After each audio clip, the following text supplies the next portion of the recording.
नेताओं के बयान आप लगातार सुन रहे होंगे, सेलेक्टिव बयान निकलकर सामने आ रहे हैं। ममता बनर्जी ने थेमे थाकबे ना कहते हुए अलग अलग बीजेपी शासित राज्यों में इस आग को पहुंचाने का इशारा दिया था, लेकिन वहीं तेजस्वी कह रहे हैं ये बीजेपी कर रही है। हर कोई नेता इस पूरी घटना को अपने गठबंधन के हिसाब से सामने रखता हुआ दिख रहा है। रैनिक दत्ता मेरे साथ, मेरे सहयोगी इस वक्त लाइव जुड़ गए हैं। रैनिक, मुख्यमंत्री ममता बनर्जी के बयान पर हेमंता बिस्व शर्मा का तल्ख बयान जो कि एक्स पर आया, मोहन चरण मांझी का बयान, उत्तर प्रदेश के कई लीडर्स का बयान, केंद्रीय मंत्रियों का बयान जो सामने आया है, उसको लेकर एक बात तो सामने आती है कि ये मुद्दा अब बंगाल की राजनीति में सबसे अहम हो गया है। क्या स्थिति है इस वक्त आरजीकर मेडिकल कॉलेज के बाहर? क्या हो रहा है इस वक्त वहां अलग अलग जगहों पर? विस्तार से बताएं रैनिक। एकदम देखिए, ममता बनर्जी का जो बयान था, इस बयान में 3 पार्ट था। जिस 3 पार्ट के अंदर पहला जो पार्ट था, वो जो थ्रेड दिया गया था वो स्टूडेंट को दिया गया था, जो स्टूडेंट की तरफ से ये प्रोटेस्ट किया जा रहा है। वो स्टूडेंट की तरफ से जो थ्रेड था, वो थ्रेड उसके बाद आम जनता के बीच के जो थ्रेड है ममता बनर्जी की तरफ से दिया गया था, जिसमें ममता बनर्जी ने ये भी कहा था कि जो पलटवार करने का बात ममता बनर्जी की तरफ से किया गया था। तीसरे बयान जो तीसरे बयान है, उस बयान में ये बंगाल के साथ साथ दूसरा राज्य के बात भी ममता बनर्जी के किया गया था। उसमें भी रिवेंज का बात ममता बनर्जी के गले में दिखा गया कि उसमें ममता बनर्जी ने डायरेक्टली कहा कि अगर बंगाल जलेगा तो बंगाल के साथ साथ असम, नॉर्थ ईस्ट, बिहार, उत्तर प्रदेश, दिल्ली जैसे जो राज्य है उनको भी जलाएंगे। इस तरीके का जो बयान ममता बनर्जी के जैसे एक पोस्ट में वो सीएम वेस्ट बंगाल का उनकी तरफ से जब कहा जाता है, उसके बाद जैसे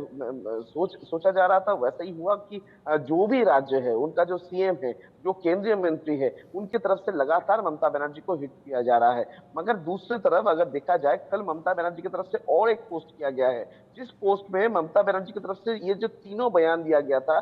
जिसमें 2 बयान से ममता बनर्जी खुद पीछे हट गए, मगर ये जो दूसरा राज्य के बारे में जो बयान ममता बनर्जी की तरफ से दिया गया था, उसमें ममता बनर्जी ने कोई बदलाव नहीं किया। उपरंतु ममता बनर्जी की तरफ से कहा गया कि मेरा जो बयान है वो बीजेपी के खिलाफ है, मैं बीजेपी के खिलाफ में बात करूंगा और बीजेपी के खिलाफ में मेरा बात चलता ही रहेगा। इस तरीके का बयान ममता बनर्जी की तरफ से आया है। तो इसको लेकर जो पॉलिटिकल सियासत, वो पॉलिटिकल सियासत चालू है। एक तरफ ममता बनर्जी को घेरने का कोशिश बीजेपी की तरफ से किया जा रहा है, मगर दूसरी तरफ जो गठबंधन है, उस गठबंधन का जो मेंबर्स है, यानी इंडी जोट का जो मेंबर्स है, उनकी तरफ से ममता बनर्जी को सपोर्ट भी किसी किसी तरफ से आ रहा है। मगर दूसरी तरफ अगर देखा जाए कि एक सीएम होने के नाते ममता बनर्जी के ये बयान को लेकर जो पॉलिटिक्स जोरदार चल रहा है, क्योंकि वेस्ट बंगाल का जो बीजेपी लीडर्स है, कल सुकांत मजूमदार, दिलीप घोष के जैसे जो टॉप मोस्ट लीडर उनकी तरफ से गवर्नर के पास पहुंचा, गवर्नर के पास जाके ममता बनर्जी का ये बयान को लेकर भी चर्चा हुआ और गवर्नर को बोला गया कि रिक्वेस्ट किया गया बीजेपी की तरफ से कि ममता बनर्जी के खिलाफ पर और ये वेस्ट बंगाल गवर्नमेंट का जो लॉ एंड ऑर्डर सिचुएशन है, इसके खिलाफ पर कड़ी से कड़ी एक्शन गवर्नर की तरफ से लिया जाए। इसका रिक्वेस्ट भी सुकांत मजूमदार, जो कि स्टेट प्रेसिडेंट है और यूनियन मिनिस्टर भी है, उनकी तरफ से किया गया। और उसके बाद ही गवर्नर कल एक अर्जेंट मीटिंग के लिए दिल्ली पहुंच गए और दिल्ली में आज शायद उनका कोई अर्जेंट मीटिंग है, जैसे कि राजभवन के सूत्रों मार्फत खबर आ रहा है कि राज्यपाल के साथ राज्यपाल आज की मीटिंग है दिल्ली में और इसी वजह से उनको दिल्ली में पहुंचना पड़ा। तो इसी जगह से सवाल आता है, क्या आज जो मीटिंग गवर्नर अटेंड करने वाला है उसमें भी बंगाल का जो सिचुएशन और ममता बनर्जी का ये जो बयान, इस बारे में भी चर्चा हो सकता है। और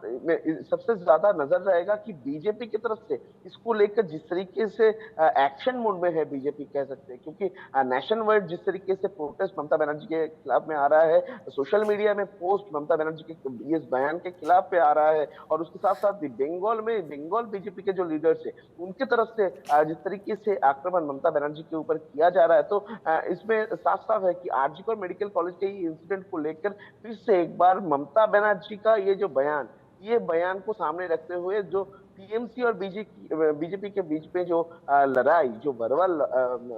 वजूद वो जारी हो चुका है और दोनों के बीच में बराबर से टसल चल रहा है। एक तरफ टीएमसी की तरफ से बीजेपी के ऊपर दोष दिया जा रहा है, तो बीजेपी की तरफ से ममता बनर्जी के ये बयान को हथियार करते हुए वो लोग प्रोटेस्ट कर रहे हैं, वो लोग लगातार टीएमसी के ऊपर हमला कर रहे हैं। मगर दूसरी तरफ बीजेपी की तरफ से ये भी दिखा जा रहा है कि सिर्फ ममता बनर्जी का ये बयान नहीं, ममता बनर्जी का दूसरा जो और ममता बनर्जी जिस तरीके का बयान दे रहा है उसके अगेंस्ट पे बीजेपी किस तरीके से मूवमेंट करेगा उसका डिसीजन भी बंगाल बीजेपी की तरफ से दिया जा रहा है। रैनिक, आज क्या होने वाला है? महिला आयोग के सामने धरना, हल्ला बोल, इस पूरे मामले से जुड़ा हुआ घटनाक्रम, क्या कल परसों में जो कुछ हुआ,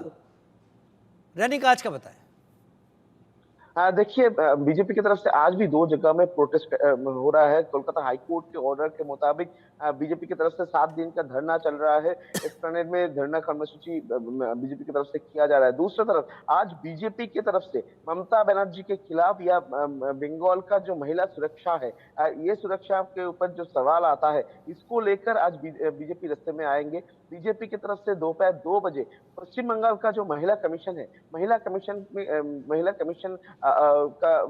ऑफिस की तरफ वो लोग मूव करेंगे और उधर जाके उन लोगों का टारगेट है कि महिला कमीशन में ताला झुलाया जाए, क्योंकि महिला बीजेपी का कहना है कि बंगाल में महिला सुरक्षा देने में विफल हुए हैं मुख्यमंत्री ममता बनर्जी, और ममता बनर्जी का तैयार किया गया ये महिला कमीशन भी कोई काम नहीं कर रहा है, कोई एक्शन नहीं ले रहा है। ये महिला के ऊपर दिन पे दिन अत्याचार हो रहा है और इसको लेकर ही बीजेपी आज रास्ते में आएंगे। बीजेपी का जो महिला मोर्चा है उनकी तरफ से आज रैली किया जाएगा, उनकी तरफ से प्रोटेस्ट दिखाया जाएगा। तो आज भी दिन भर जो पॉलिटिकल चर्चा जारी रहेगा, क्योंकि एक तरफ बीजेपी की तरफ से एक तरफ धरना किया जा रहा है, दूसरी तरफ बीजेपी के महिला मोर्चा की तरफ से आज एकदम डायरेक्टली महिला कमीशन के ऑफिस घेराव करने का जो प्लानिंग किया जा रहा है। यानी कुल मिलाकर यानी एक बात तय है, आरजीकर मेडिकल कॉलेज में इस ट्रेनी डॉक्टर के साथ जो भी घटनाक्रम हुआ, उस पर जो लीपापोती की चीजें सामने आई, जिसके बाद हाई कोर्ट और सुप्रीम कोर्ट की तरफ से जो तल्ख टिप्पणियां सामने आई और बाद में वहां पर राजनीतिक गतिरोध जो पश्चिम बंगाल में हो रहा है 2 पार्टियों के बीच में, उससे ममता बनर्जी खासी परेशान लग रही हैं। लिहाजा एक मुख्यमंत्री के तौर पर उनके बयान जो आ रहे हैं वो और उन्हें घेरे में कसते चले जा रहे हैं। रैनिक, आपके साथ आगे भी चर्चा करेंगे, लेकिन फिलहाल के लिए बहुत शुक्रिया हमारे साथ जुड़ने के लिए आपका।